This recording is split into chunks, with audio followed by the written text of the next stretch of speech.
Buenas noches y bienvenidos, señoras y señores, una semana más. Ya saben que procuramos en primera plana traerles la actualidad hasta sus hogares a través de la televisión y siempre en ese formato de entrevista. Hoy vamos a poder preguntar, conocer mucho más sobre un sistema ciertamente novedoso o relativamente novedoso, podríamos decir. Lleva ya unos años en funcionamiento y que se revela cada vez más como un excelente sistema para aquellos niños que por cualquier razón los padres no pueden atenderlos y tampoco quieren que se les adopte definitivamente, deshacerse de ellos.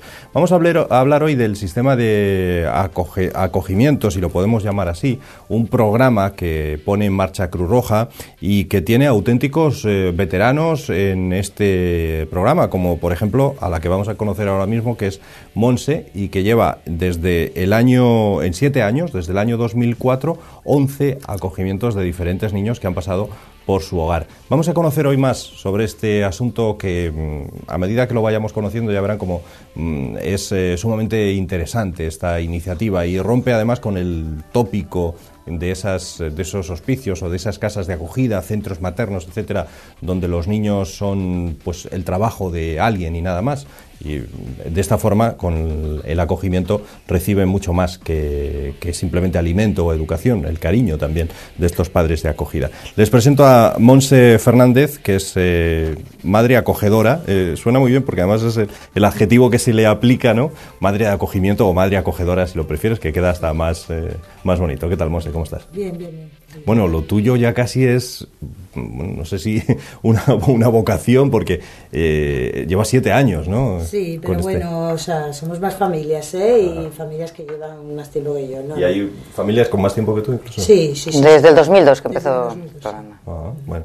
Y con quien también hablamos es con Mar Nodal, que es la responsable de este programa de Cruz Roja. ¿Qué tal, Mar? Muy buenas noches. El programa empezó en 2002. Sí, lo que sí que quería comentar, lo ponemos en marcha en Cruz Roja por un convenio con la Consejería de Bienestar Social y Vivienda, que es la responsable de la tutela de los niños que son acogidos, y es la que impulsa este proyecto. Bueno, en principio, si te parece, y antes de hablar con Montse, cuéntanos qué es este programa para que nuestros espectadores se vayan centrando de qué estamos hablando. Bueno, cuéntanos qué programa es este. Como tú muy bien has contado, está dirigido a niños que por diversas circunstancias, a niños de nuestro entorno, niños de la sociedad asturiana, que por diversas circunstancias sus padres no pueden hacerse cargo de ellos. Siempre existió, todos conocemos algún tío que acogió a una persona que no podía cuidar a su madre. Estas son familias, hoy en día la sociedad es diferente, digamos que no surge del conocimiento, son familias que están solas, que tienen problemas quizá de marginalidad social, y de lo que se trata es de que reciban un apoyo para poder criar a sus hijos. El primer objetivo del acogimiento es hacer que los menores que por esas circunstancias paternas no pueden ser atendidos adecuadamente, evitar su ingreso en centros, porque la alternativa mayoritaria hasta hoy en el Estado español es que vivan en un centro, que es un recurso muy bueno, que soluciona situaciones que si quieres luego podemos dar algún ejemplo. Esos niños como un primer momento tienen que estar atendidos, lo que tú decías, hay que darlos de comer, hay que atenderlos porque sus padres no pueden hacerse cargo. Pero claro, no es solo eso, ¿no? Pero claro, el desarrollo de un niño no es solo eso. Entonces la idea de que haya familias acogedoras es que incluso ya desde el primer momento que tienen que ser separados de sus familias, haya una familia que los acoja, que les dé cariño, que les diga no pasa nada porque no puedes estar con papá y mamá, nosotros te vamos a cuidar, mientras lo necesites vamos a estar aquí. Entonces los niños, la verdad que son como esponjas, lo hablábamos muchas veces, bueno, también los adultos, pero sobre todo los niños. Enseguida, ya os contará Montse, pues cómo se adaptan enseguida a una familia, porque los niños enseguida captan que se les quiere, que se les acepta, y cómo eso les va a ayudar, lo vemos además, es que lo vemos enseguida, cómo mejoran a nivel, pues incluso del brillo de los ojos, de la sonrisa, de la seguridad, de la tranquilidad, porque se sienten importantes y queridos. Sus papás no pueden atenderlo, lo que ya es una historia triste para cualquier niño, pero bueno, saben, para compensar eso, saben que hay una familia que a ellos sí les quiere y les está apoyando. ¿Y qué circunstancias pueden impedir que los padres puedan atender a los niños?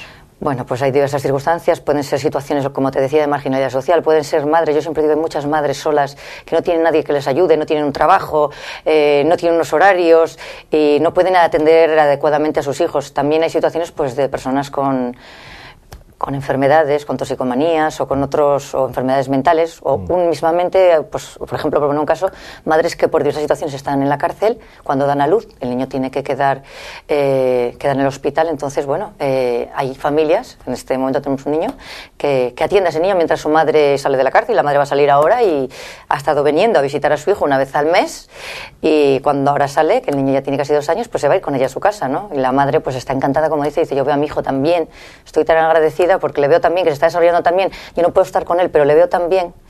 La verdad que es una labor no solo para el niño, sino también para las madres y las familias, ¿no? Es un apoyo importante. Bueno, vamos a hablar con Montse también para que nos cuente cómo está viviendo esta experiencia. En 7 años, 11 niños han pasado por vuestro hogar, ¿no? Sí, 11 niños. ¿De qué edades? Pues han venido desde 10 días hasta el mayor 2 años y medio. Sí. En cualquier caso muy, muy pequeñinos, ¿no? Sí, a ver, es que yo tengo 2 hijos de 3 y 4 años, entonces, bueno, siempre procuro que sean más adecuados a su edad. Sí. Eso iba a preguntarte, si tienes hijos también. Sí, yo tengo 2 hijos. ¿Y por qué nace en ti esta decisión, esta vocación? ¿Por qué llevas a cabo esta tarea? Hombre, nosotros siempre nos apetecía ayudar, pero la verdad es que no sabíamos cómo, ni a quién realmente. Los niños nos gustaban, pero no sabíamos qué hacer. Y un día vi un anuncio y entonces me interesó, era de Cruz Roja y Niños a la vez. Me puse en contacto con Cruz Roja, lo comenté con mi marido, nos pareció muy interesante, nos valoraron y hasta hoy. Entonces me parece muy interesante lo que hago de cuidar niños, me parece mucho más difícil otros voluntariados de cuidar personas mayores o eso, que yo creo que lo de los niños es lo mejor. Entonces, bueno, dices de todas las edades, ¿y en qué plazo de tiempo se suele tener en el hogar? Yo he tenido de todo, yo he tenido niños que han estado 15 días, otros han estado 3 meses, otros 8 meses y algunos hasta 24, he tenido de todo. A veces he tenido que juntar 2, o sea, no se había ido uno, sí, y ya llegaba el otro. Sí, ya llegaba el otro, sí. A veces tenemos un poco de apuro. ¿Llegas a encariñarte con los niños o no? Hombre, por supuesto. Eso, te encariñas, bueno, el primer día. A ver, si marcha un niño y viene otro, normalmente comparas, entre comillas. Sí, siempre el que marchó era tan guapo, pero es que te dura ese día. Bueno, yo creo que ni llega, ya por la noche ya está completamente integrado, claro que te encariñas. Ellos, además, es que son ellos los que te están ayudando a ellos, o sea que... No, yo quería preguntarle también a Mar que nos hablara de otros asuntos relacionados con este programa.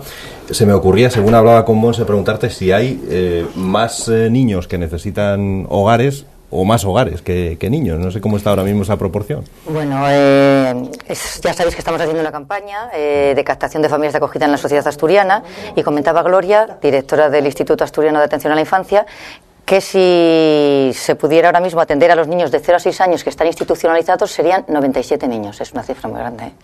Hay 97 niños ahora mismo que necesitarían una familia, niños de 0 a 6 años. Luego hay otra modalidad de acogimiento, que es el acogimiento permanente, porque nosotros estamos hablando ahora del acogimiento temporal, que es lo que hace Montse. El acogimiento permanente son familias que acogen a niños y los atienden pues hasta que los niños se hacen mayores. Y ella decía que ahora mismo habría en los centros unos 50 niños, aquí estamos hablando en Asturias, unos 50 niños en disposición de ser acogidos de forma permanente. Por eso ¿qué diferencia hay? Bueno, el temporal será solo... Bueno, el temporal es una decisión temporal, o sea, es una ayuda temporal a este niño. Se está ayudando a la familia a que recupere su capacidad de poder hacerse cargo de ese niño. Y por eso hay unos márgenes de tiempo, lo que te decíamos, en unas veces, por ejemplo, una madre que fue a dar a luz fueron 10 días, y unos padres que a veces necesitan quizá recuperarse de una toxicomanía, pues hay que darles más tiempo, o tienen que cumplir una pena de cárcel. Entonces, hay un plazo de tiempo, digamos, de 2 años, porque el tiempo para los niños corre muy deprisa.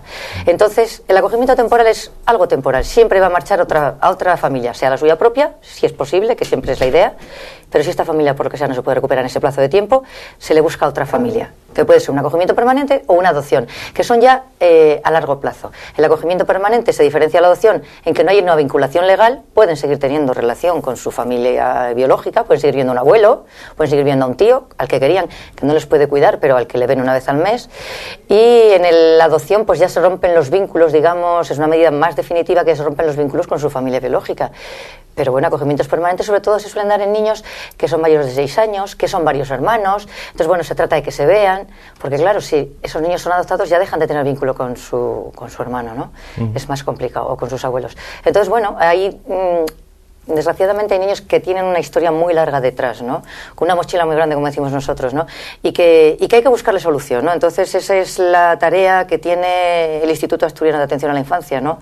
Y todos los días trabajan todas las profesiones que están allí. Y a veces es que son situaciones muy difíciles, a veces hay juicios que se alargan. Lo que es importante es que el niño por todo esto no salga perjudicado, que siga recibiendo cariño, que esté atendido y que si no puede ser su familia, que sea otra.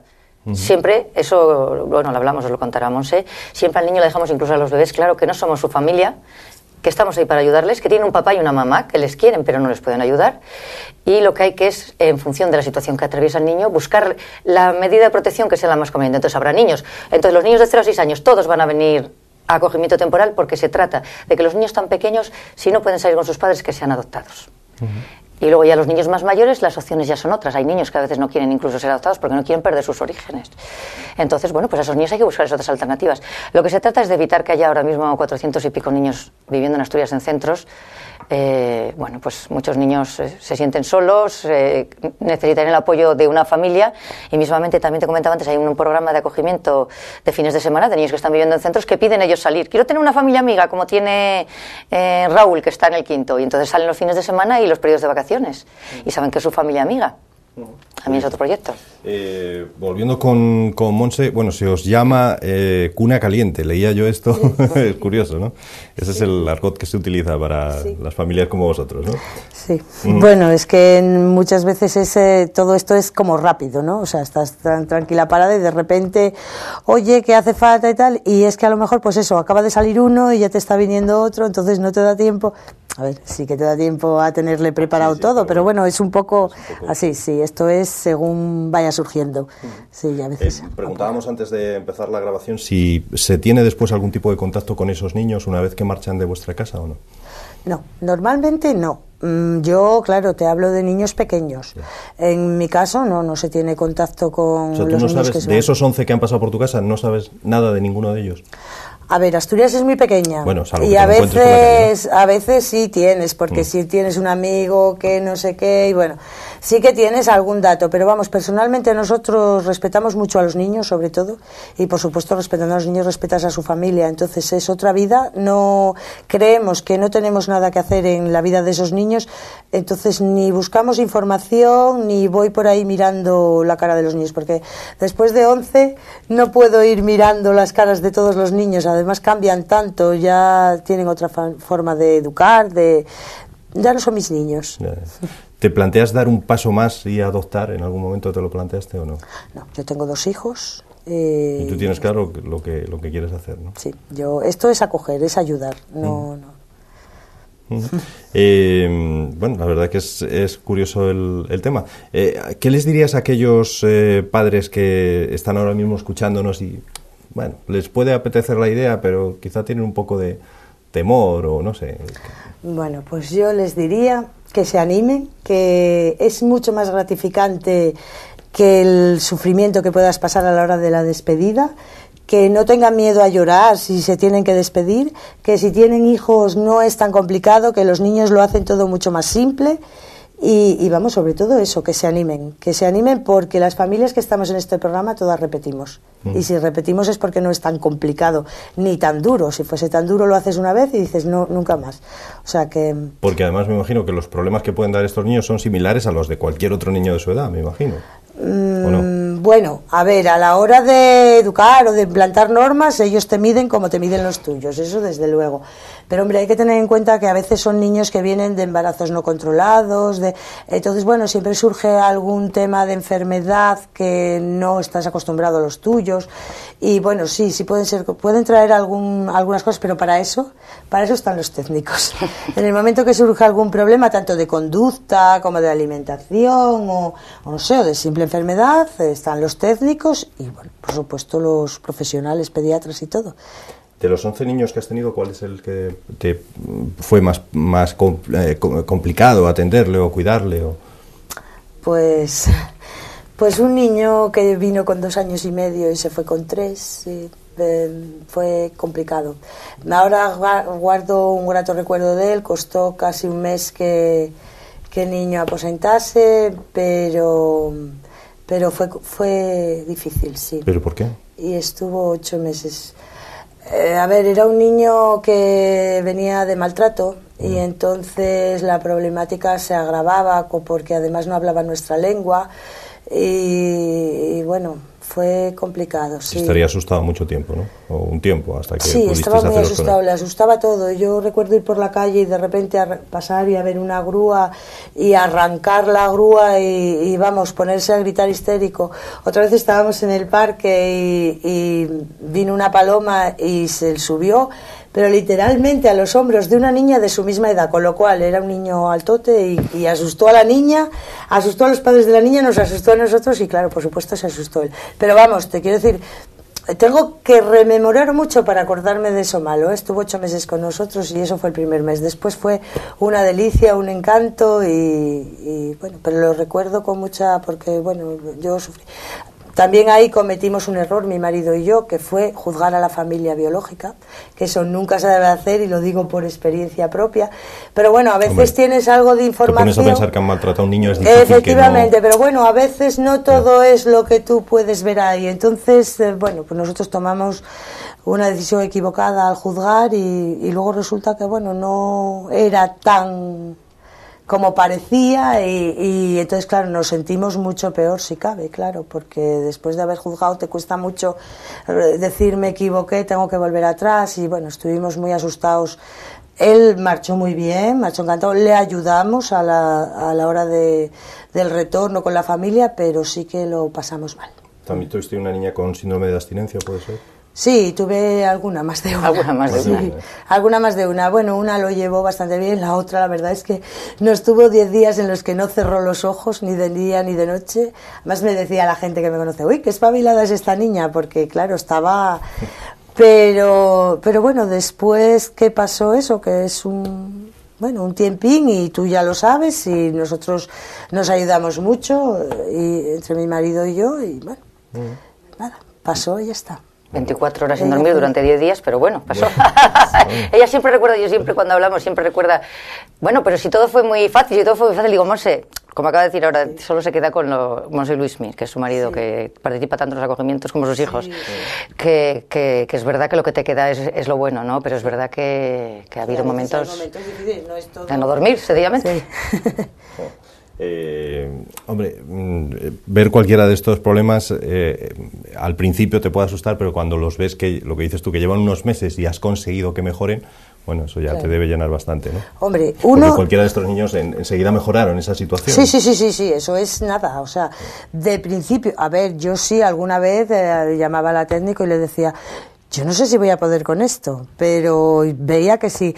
Es muy gratificante y aprendes mucho. Sobre todo aprendes mucho. Hay cosas que ya relativizas, que ya no tienen nada que ver, o sea, yo qué sé, un asma. Bueno, pues yo un asma ya me lo tomo como algo con mucha tranquilidad y la primera vez, pues claro, un susto en el cuerpo que para qué. Eso te hablo de un asma como de cualquier otra enfermedad.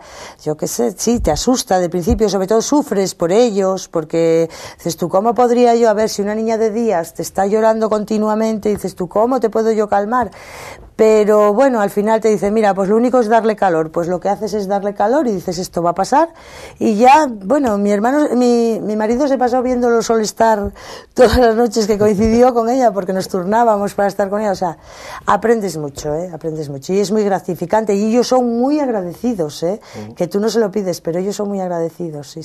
Algún niño quizá también con problemas de peso, ¿no? Creo que tuviste con muy escaso peso. Tenía problemas alimenticios, sí, ahí se me complicó también.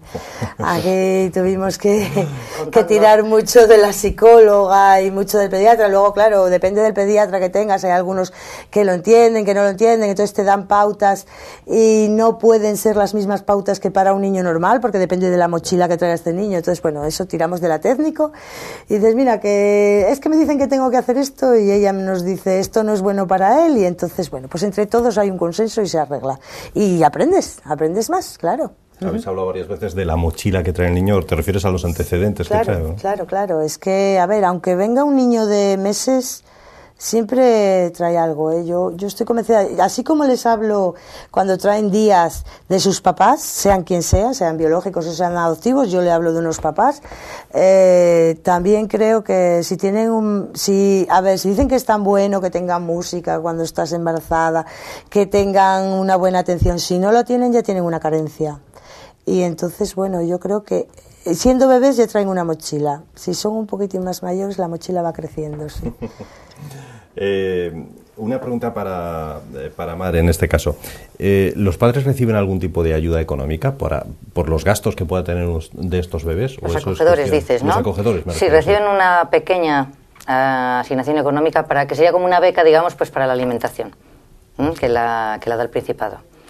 Y luego reciben también un apoyo de un equipo técnico, una trabajadora social y una psicóloga, lo que decía Monse, porque, a ver, en general son niños con las necesidades de los demás y con algunas añadidas, ¿no? Entonces, bueno, pues a veces se plantean problemas o dificultades, que para eso estamos nosotras, para ayudar a las familias a solucionarlo. Es muy importante además que queremos un equipo, eso siempre lo hablamos. Todos estamos trabajando por el bienestar del niño. A veces incluso pues la letra de defensor al menor somos un equipo muy grande, ¿no? Está trabajando todo el tema legal, la familia está atendiendo al niño. Nosotros estamos dando pautas a la familia porque tiene un problema de alimentación. A la vez la trabajadora social va a conseguirle una plaza en el colegio. Somos mucha gente ayudando a esos niños, la verdad. Y lo necesitan y se lo merecen.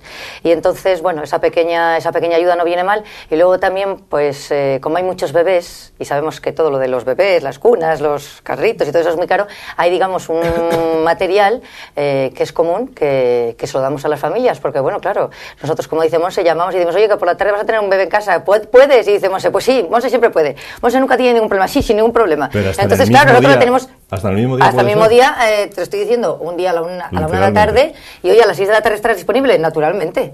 O sea, es que la verdad que no solo Monse, hay muchas más familias también dentro del programa, que desde aquí queremos lanzarles también un abrazo muy fuerte.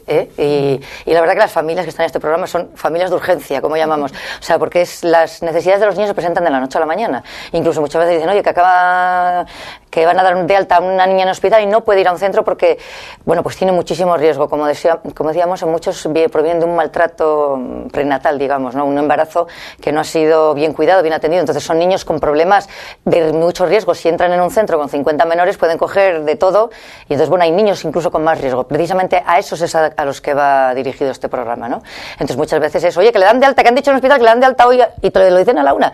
Y entonces llamas a las familias, oye, y siempre hay alguna dispuesta, la verdad, para decir, oye, pues mira, hacemos un hueco, como dice ella, a veces incluso teniendo otro, o bueno, mira, pues no tenía pensado hoy, este fin de semana nos íbamos a ir por ahí, pero bueno, pues incluso ha habido familias que han suspendido hasta a veces viajes por atender a niños que lo necesitaban en ese momento, porque los niños cuando lo necesitan es en ese momento, ¿no?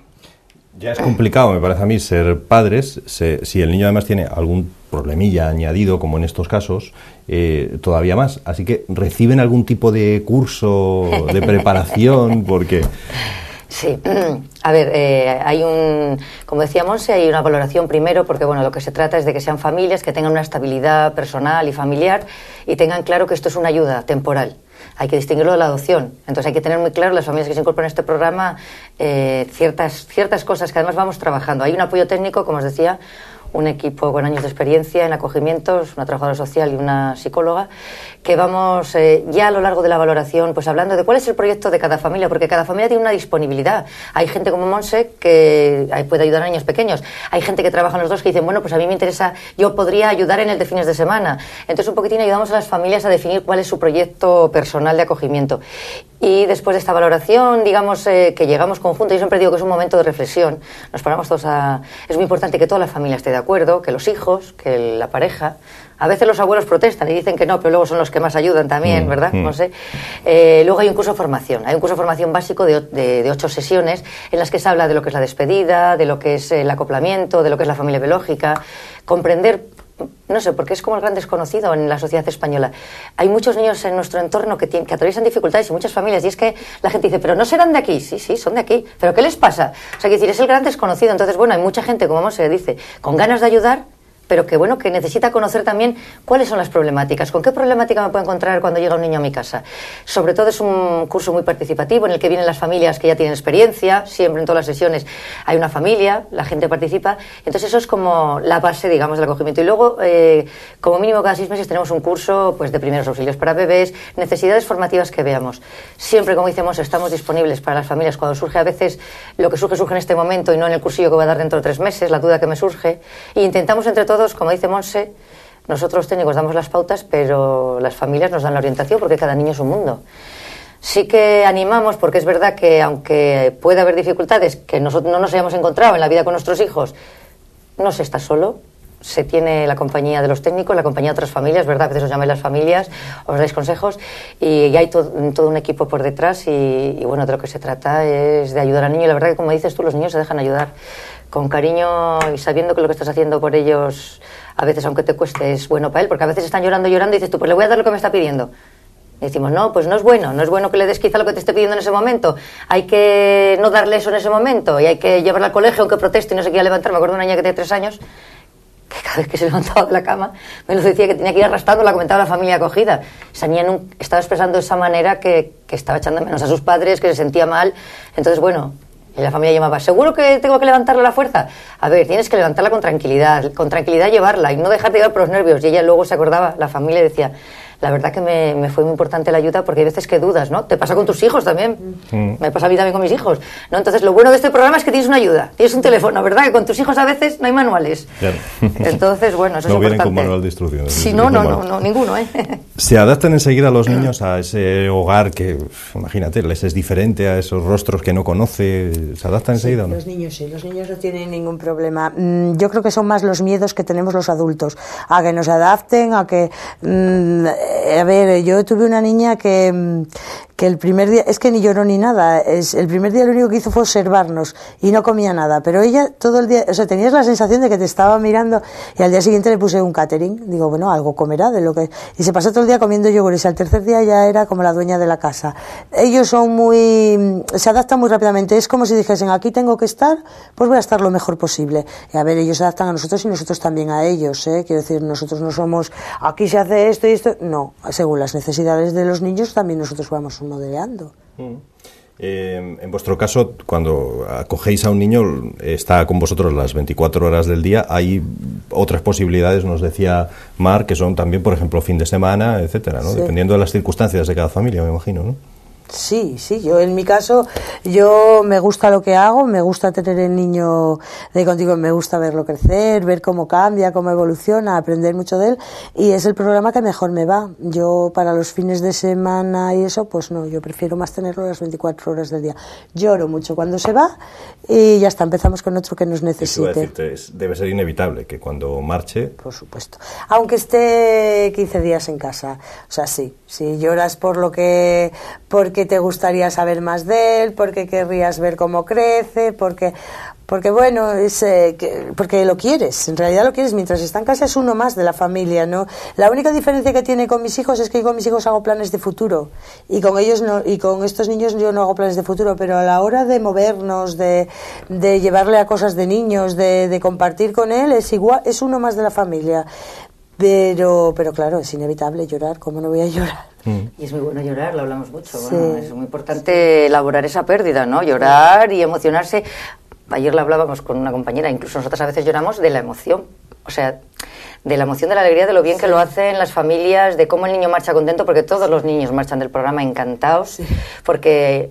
sienten que han sido muy queridos y además las familias y bueno, los técnicos que estamos aquí les ayudamos a hacer esa transición a veces hacia familias adoptivas que no los conocen y en una semana hablábamos de una foto que tenemos de una niña de 18 meses aporreando al ascensor con su maleta porque ya se quería marchar con su familia adoptiva, ¿no? Entonces, claro, les ves marchar también y piensas, bueno, como hablamos muchas veces, que ya tienen su vida solucionada, que ya no van a necesitar estar en el sistema de protección de menores, ya tienen una familia que les va a atender, entonces es la alegría, la verdad, muchas veces lloramos juntos. Sí, sí, lloramos, claro que lloramos juntos, sí. Y bueno, y mi marido y yo no tenemos ningún problema en llorar. O sea, lloramos y enseguida decimos, bueno, esta es historia, pues a ver, otro que nos necesite, sí. Porque además yo creo que es que somos así, que nos gusta que nos necesiten. Yo creo que eso a todos los adultos nos gusta que nos necesiten. Y llega un momento en que casi vas viendo que contra, parece que ya no me necesita nadie. Y tú ves que ahí, o sea, sientes que bueno, que estás haciendo algo. Aunque yo siempre digo que, aunque es un dar y un recibir, yo siempre estoy convencida de que recibo mucho más de lo que doy, ¿eh? Eso está claro. Parece un tópico, pero es así, es así. ¿Con las familias de los niños tampoco tenéis ningún tipo de contacto en ningún momento o sí? No, yo en mi caso no. Ahora, bueno, es que todo eso lo deciden los técnicos. Yo ahí no entro porque yo hago lo que me digan. O sea, si me dicen, pues sí, tienes que conocer a esta... Perdón, si es verdad que yo tuve una niña en casa que su madre iba a dar a luz y tenía la niña 15 meses, entonces era muy importante que la niña de repente, de hecho estuvimos con el teléfono puesto, porque esto era una emergencia, cuando se pusiese de parto había que ir a por la niña, y entonces ahí sí que conocimos a la madre en Cruz Roja, fue la madre con la niña para darle un poco de seguridad a la niña, de decir, mira, no pasa nada, estos conocen a mamá, y sí, es verdad que en ese caso, por eso te digo yo, en el caso de que los técnicos lo recomienden, lo que ellos digan. Si no, yo lo único que me preocupo es de cuidar a ese niño, no... Pues, yo sí que quería aclarar, porque hay una pregunta, esa pregunta nos la suelen hacer. En general, las familias acogedoras no conocen a las biológicas. El niño viene a Cruz Roja, si tiene visitas con su familia, hay niños que tienen visitas con su familia, y somos las técnicos las que estamos en la visita. Que esa es una duda que plantean muchas familias. Yo voy a tener que tener relación con la familia, porque a ver, yo a un niño sí, pero con la familia no.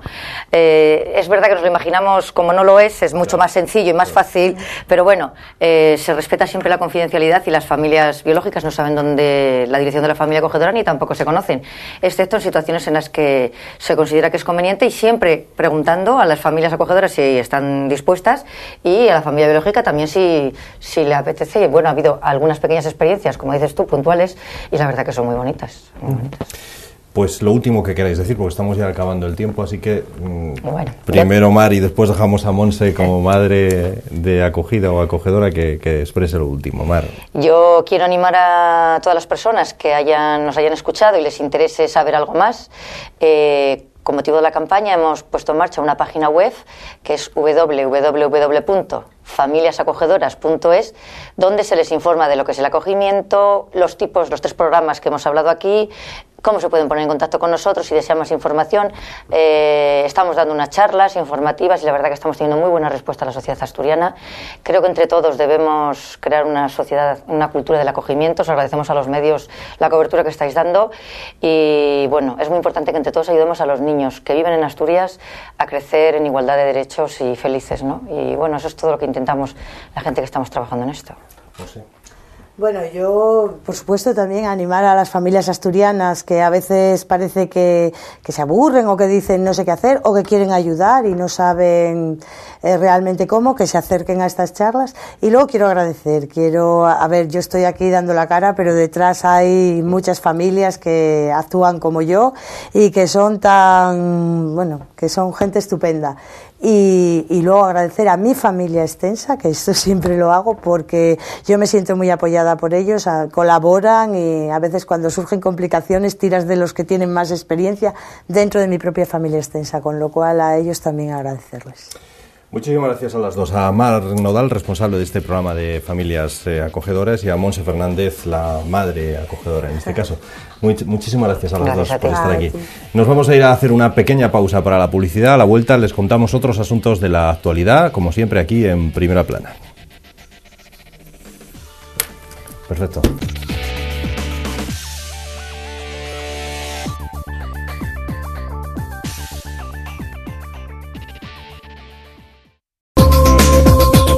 Seguimos con ustedes en este Primera Plana, ya saben, dando a conocer, así lo hacemos siempre en la segunda parte de nuestro Primera Plana, esas asociaciones, diferentes instituciones, organismos, ONGs incluso, que se ocupan de trabajar por Asturias en diferentes campos. Hoy nos preocupa el campo empresarial, económico, y para ello queremos hablar un poquito más de la Asociación de Empresas Familiares en Asturias, AEFAS, Vamos a conocer un poco más de esta asociación y de la situación, además, que viven las empresas familiares. Me imagino que no debe ser muy diferente a la que padecen el resto de empresas en unos momentos de crisis económica como el actual. Con nosotros está Ignacio Iglesias, que es el vicepresidente de AEFAS. Ignacio, bienvenido. Muchas gracias. Bueno, en principio, si te parece, podemos explicar a nuestros espectadores qué es AEFAS, qué hay detrás de esas siglas. Bueno, pues la idea es la siguiente, es tener una asociación en la que estemos representados las principales, diría yo, empresas familiares.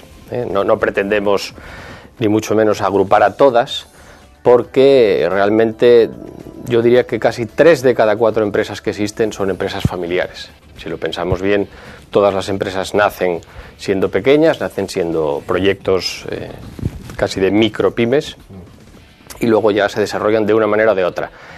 No pretendemos, como digo, que esos miles o decenas de miles de empresas familiares estén en nuestra asociación, sino que las más importantes, las más destacadas o las que simplemente tienen más interés, podamos de alguna manera representar a todo ese conjunto que a veces tenemos la sensación de que no somos tan evidentes que no se nos ve.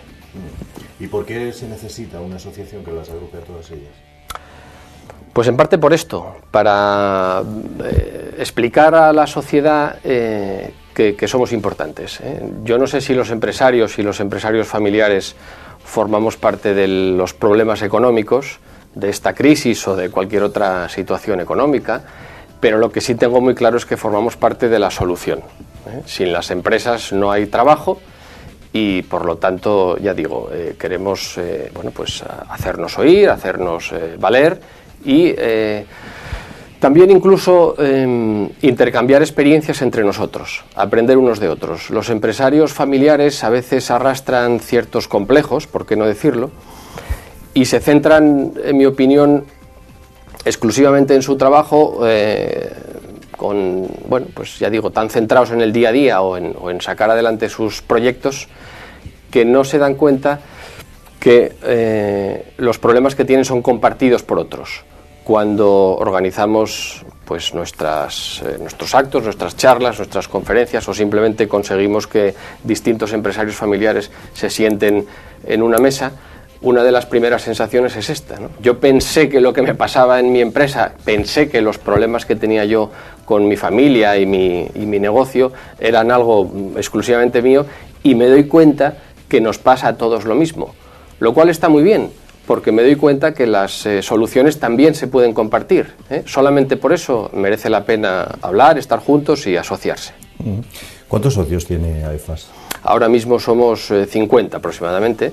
¿50 empresas? Sí, 50 empresas. Como te digo, la pretensión nuestra no es ni mucho menos agrupar a todo el mundo, no es constituir una asociación grande. Para eso existen las asociaciones de empresarios al uso, la propia FADE o en su caso las cámaras de comercio, las agrupaciones sectoriales y nosotros optamos por este modelo que de alguna manera es más discreto, si se quiere, ¿no?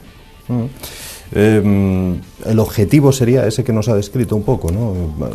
El comparar entre unos y otros lo que les pueda pasar, que al final no es tan diferente, ¿no? Sí, aparte, ¿qué objetivos tendría? Bueno, pues digamos de ese intercambio de experiencias, como digo, nosotros entendemos que, vamos a ver, un empresario cuando tiene un problema legal, un problema jurídico, pues acude a un abogado.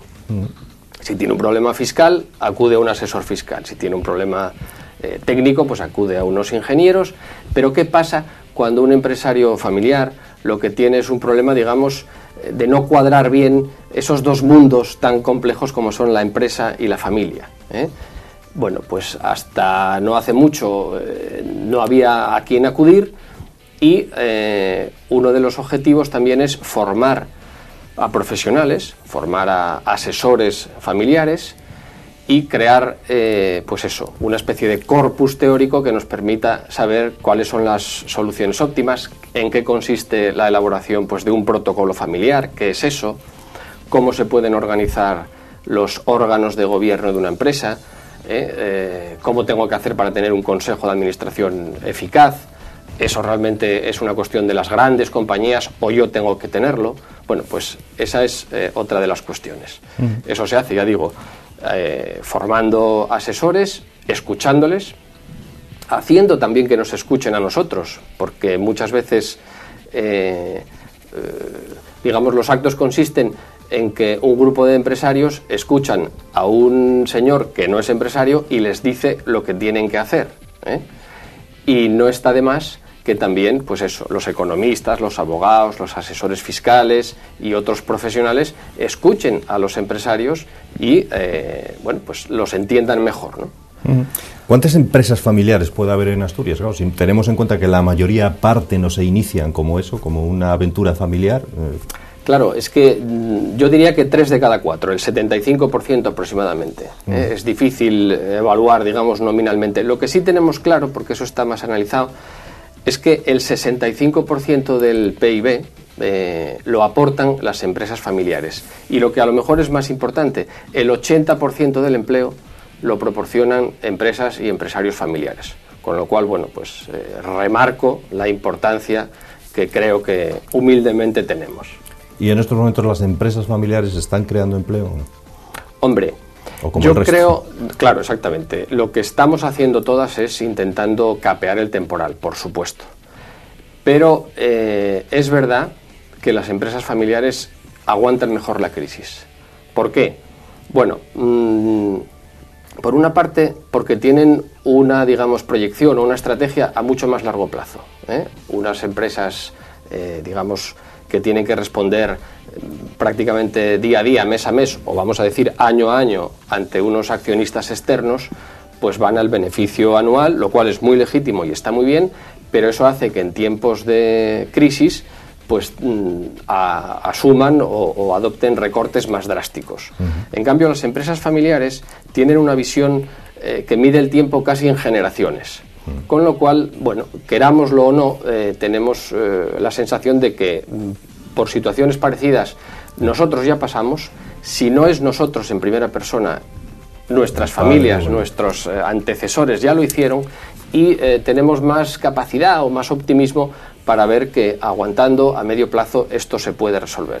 Esos dos factores, el enraizamiento también con la propia tierra, nosotros los empresarios familiares difícilmente nos vamos a deslocalizar, ¿eh?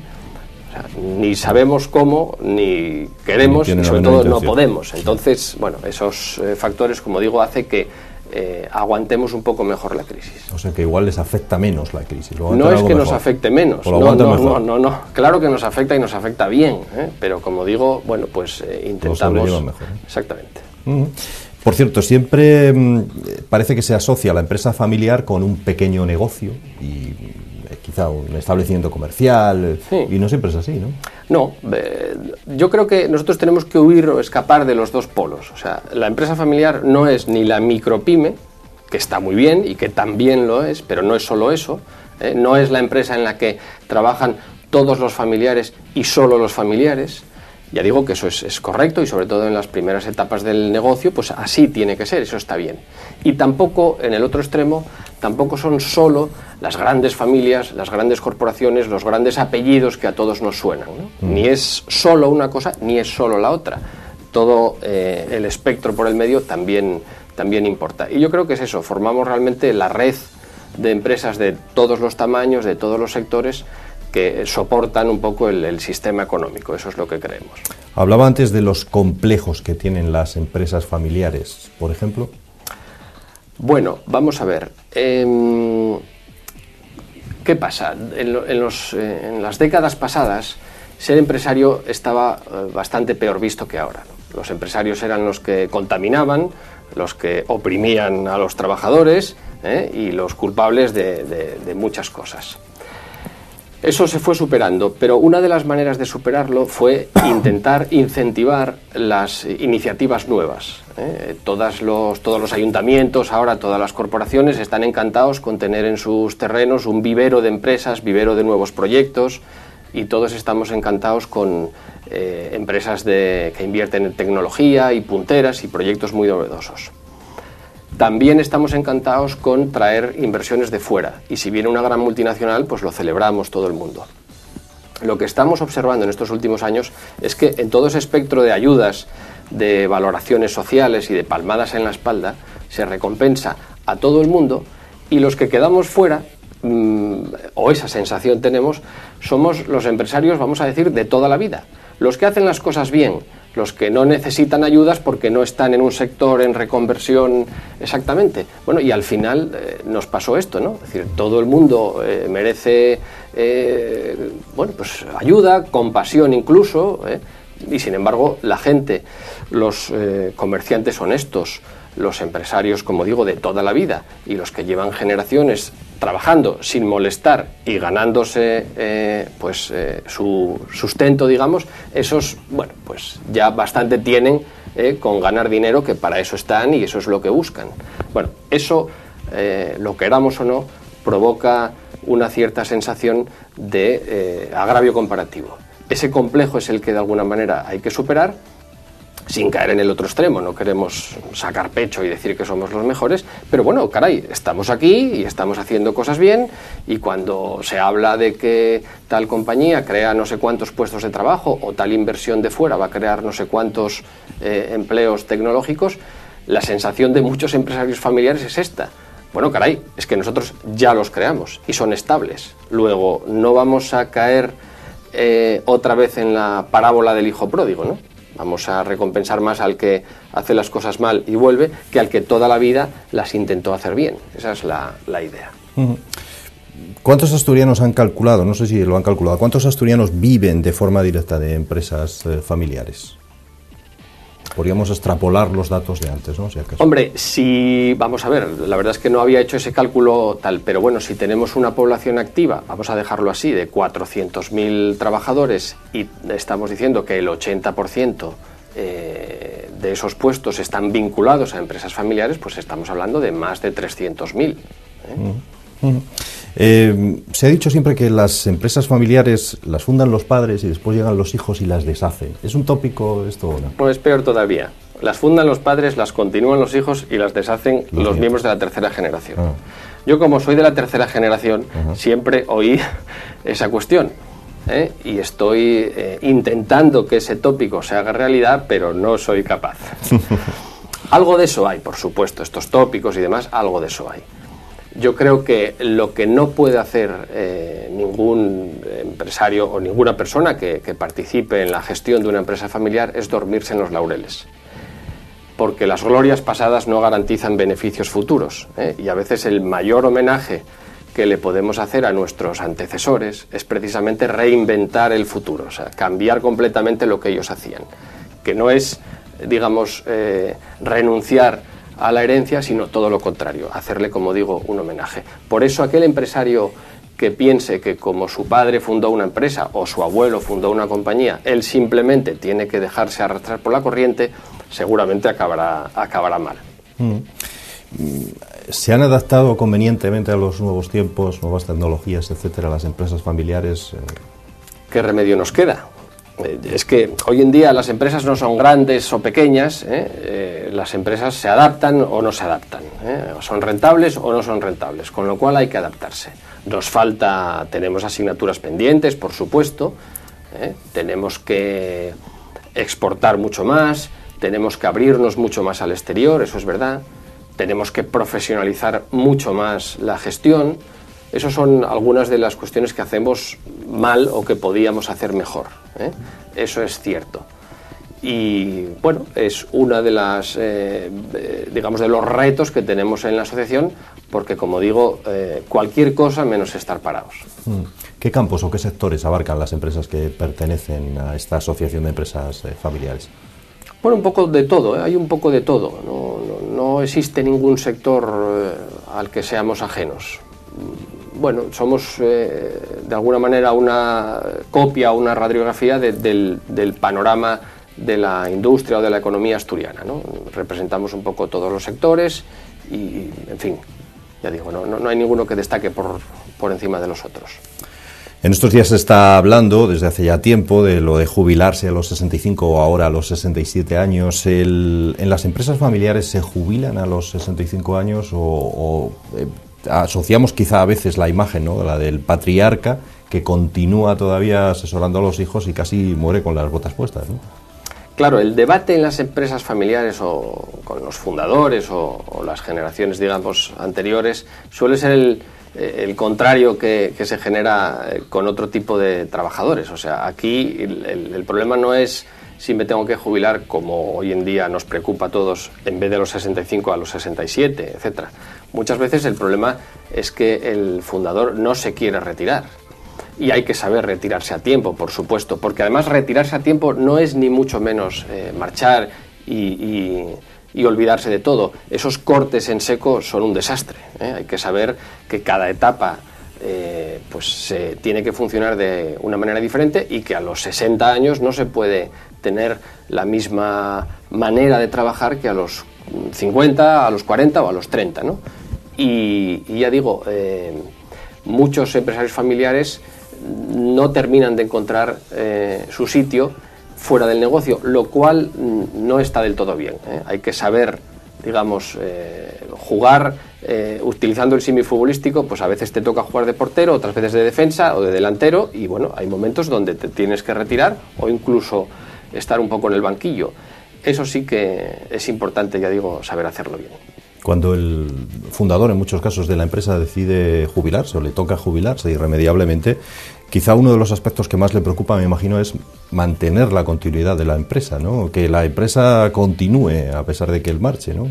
Claro, esa es la cuestión. Yo creo, sinceramente, que una persona que está al frente de una empresa se retira cuando tiene la confianza suficiente de que su legado, su negocio, su creación, que a veces es su vida prácticamente, ¿no?, está en buenas manos. Claro, esta afirmación, decirla cuesta muy poco, pero es que es muy complicado.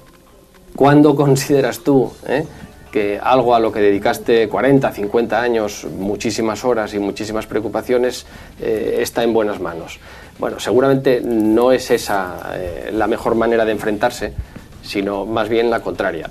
Hay una realidad evidente, y es que, querámoslo o no, al final todos nos acabamos muriendo. Entonces, lo triste es dejar las cosas para el final. Hay que planificarlo todo mucho antes. Y esto puede sonar un poco cruel, pero no lo es en absoluto.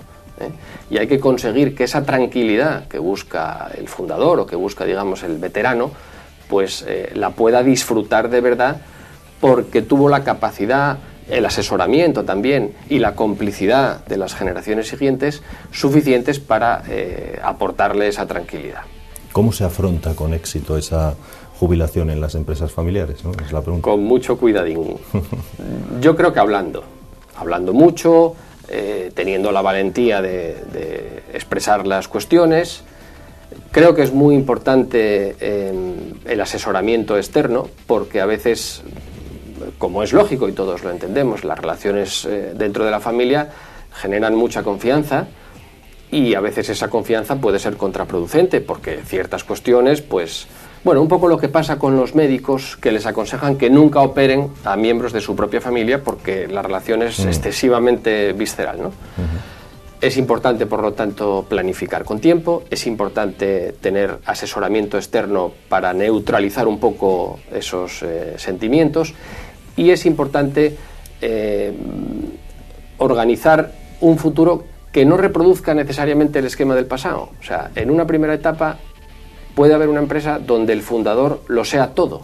Él sea el asesor financiero, el jurídico, el fiscal, el jefe de personal, todo. La generación siguiente no tiene por qué reproducir ese esquema. Según avanzan las empresas, la profesionalización es cada vez más importante, y también es importante, y termino, digamos, estas 4 herramientas, crecer. Porque claro, la familia crece y las personas a su cargo también crecen, con lo cual es importante, para garantizar una continuidad, que la empresa también crezca. Cuando lo que se reparte es muy poco, es mucho más difícil. Tengo un dato, no sé si usted me lo puede confirmar, que más de la mitad de las empresas españolas desaparecen en ese tránsito, en esa sucesión de padres a hijos, ¿puede ser? 2 de cada 3. Es peor. Vamos a ver. Sí, o sea, de generación a generación sobreviven solo 1 de cada 3. Pero ese nivel de mortandad, digamos, no es tan diferente al de las empresas no familiares. La diferencia es que en las empresas no familiares esta mortandad, digamos, de bueno, que 2 de cada 3 empresas que aparecen pues no sobreviven, se da de una manera mucho más continua en el tiempo. Y en cambio en las empresas familiares la ruptura coincide con el tránsito generacional. O sea, durante el periodo de vigencia de una generación, pues la continuidad es más fuerte o mayor que en las empresas no familiares. Sin embargo, en el tránsito la mortalidad es mayor. Esa es la diferencia. Digamos que en un caso sería un escenario de plano inclinado y el otro es una escalera, que cada escalón coincide con el tránsito de generación. Se diría que a ustedes lo del retraso de la jubilación de los 65 a los 67 casi que no les preocupa tanto. Quiero decir, porque parece ser que en muchas ocasiones son los quienes les toca jubilarse los que, no sé si se empeñan, no sé si esa es la palabra, pero bueno, desean seguir participando en esa empresa que al fin y al cabo es suya. A ver, vamos a ver, como empresarios puede que no nos preocupe a nivel particular, uno a uno, pero precisamente como empresarios sí que tenemos muy claro y tenemos mucha conciencia del contrato que se establece con cada uno de los trabajadores.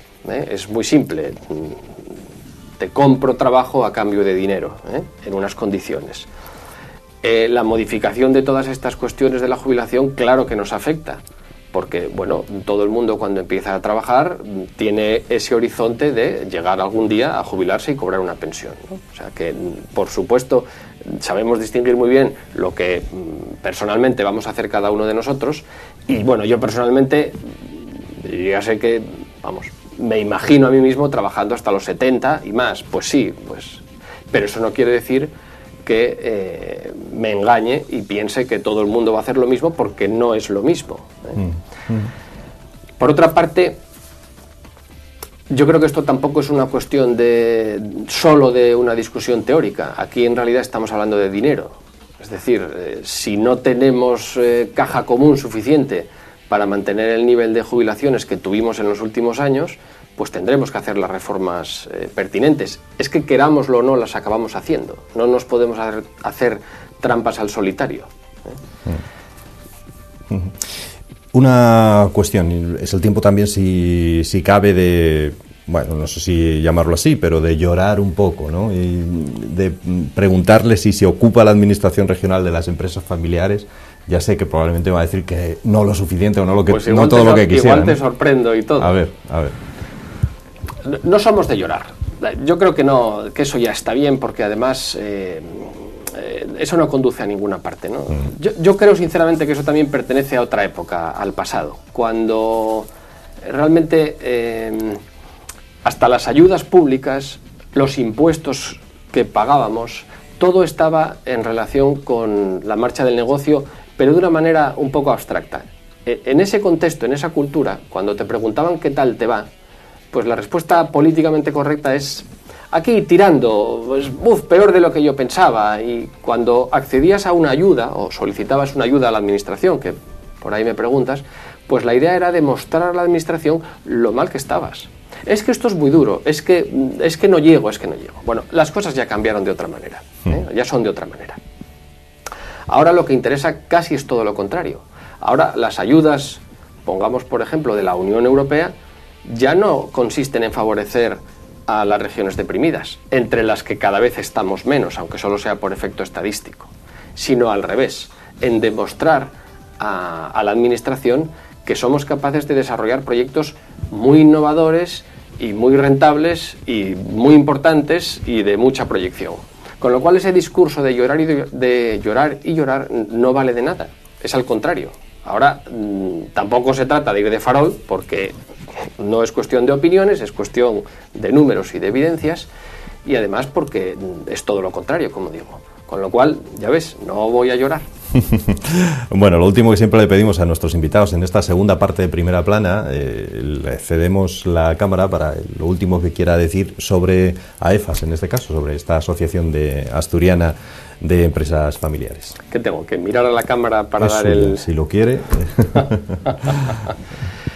Bueno, pues entonces déjame ponerme un poco sentimental, no demasiado por supuesto, pero sí me gustaría aprovechar este minuto para hacer un homenaje precisamente a todos los empresarios y a todos los fundadores y los antecesores nuestros que se sacrificaron en estos años de atrás, que echaron muchas horas de trabajo precisamente en sacar su negocio adelante, en buscar un futuro mejor para su familia, para sus trabajadores también y para sus negocios. Y creo que todavía no, como sociedad asturiana, todavía no les agradecimos lo suficiente todo lo que hicieron por nosotros. Ya sé que los empresarios somos culpables de muchas cosas, ya sé que las cosas se pueden hacer mucho mejor, pero sigo pensando que no somos suficientemente agradecidos con el esfuerzo, con la dedicación y con la cantidad de puestos de trabajo y de generación de riqueza que crearon nuestros antecesores. Por lo tanto, desde AEFAS lo que queremos, por supuesto, es luchar por el futuro, conseguir que las empresas familiares sean cada vez más prósperas, más justas también y con mayor proyección, como digo, pero también queremos rendir un homenaje a todas las familias que hicieron posible que tengamos, pues eso, esta red social, económica y empresarial de la que disponemos. Muchísimas gracias a Ignacio Iglesias, al vicepresidente de esta asociación de AEFAS, de la Asociación Asturiana de Empresa Familiar. Gracias por estar hoy aquí con nosotros explicándonos todo esto acerca de esta asociación. Gracias a vosotros. Hasta luego. Y a ustedes, como siempre, despedirnos recordándoles que volvemos todos los viernes a las 10 de la noche y los domingos en esa redifusión que emitimos a las 9 de la noche. Gracias por estar con nosotros y muy buenas noches.